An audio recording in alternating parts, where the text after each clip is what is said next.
GETTYJohn Hartson has had his say on Rangers plight. Captain Lee Wallace and veteran striker Kenny Miller's Ibrox careers appear over after they were suspended by the club following an explosive bust-up with Graeme Murty following their 4-0 Scottish Cup semi-final hammering by Celtic.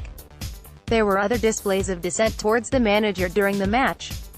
Midfielder Andy Halliday mouthed off in the direction of Murty after suffering the indignation of being substituted in the first half, while winger Daniel Candeias stormed straight up the tunnel after he was replaced in the 53rd minute. While tensions were running high after their humiliation, Hartson was shocked at how meekly Rangers surrendered to their biggest rivals. The former Celtic striker, who always relished an old firm scrap in his playing days, tore into Murty's flops for their lack of fight and desire, claiming what should have been a full-blooded Glasgow derby was more akin to a one-sided testimonial.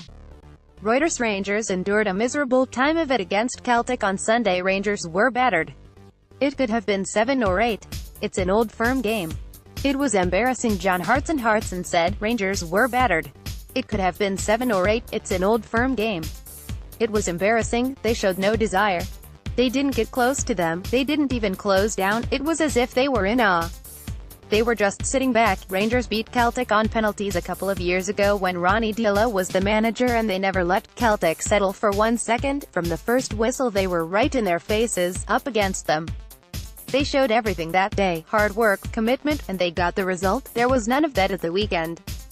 I was sitting back thinking, is this as a testimonial? Celtic were bumping it to each other and no one laid a glove on Scott Brown. The performance was shocking. The Rangers players need to go away and look at themselves. They play for a big club. The fans want better than that, and Graeme Murty wants better than that. You can point to decisions and having rows, but players have to go and play. I knew my role and responsibility when it was an old firm game and what it meant to the fans. It is everything to them. When you pull that blue shirt on for Rangers, you are playing for the badge, you are playing for the fans, you are playing for your family. Much criticism has been leveled at Murty over his tactics for the semi-final, but Hartson insists he was let down by his team.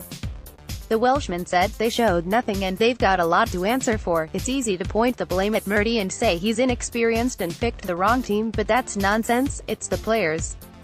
I wouldn't go as far as to say they are not good enough, but they couldn't deal with the crowd or the pressure. They were not psychologically tough enough, no character, none of them turned up, and that's the problem. They have to look at themselves. Murty is widely expected to be relieved of the first-team reins when his short-term contract expires at the end of the season, but Hartson isn't so sure about that. He points to the disciplinary action taken by the club against Wallace and Miller, the two most senior players in Rangers' squad, as evidence that the rookie manager has the support of his overlords in the Ibrox boardroom. Express Sport. John Hartson was speaking at his charity golf day. Hartson said, I don't know what happened with Murty. I don't know if it's been physical or verbals. If it's a senior player with the manager, do you expect that? If they've sided with Graeme Murty, then somebody in the board must like him. Somebody must be backing him. Murty has obviously gone to the board of directors and the chairman and said, look, I want this boy out. It's his decisions. That tells me Graeme Murty might not be out in the summer. People are saying Rangers are looking for a new manager, but he might be stronger there than people think.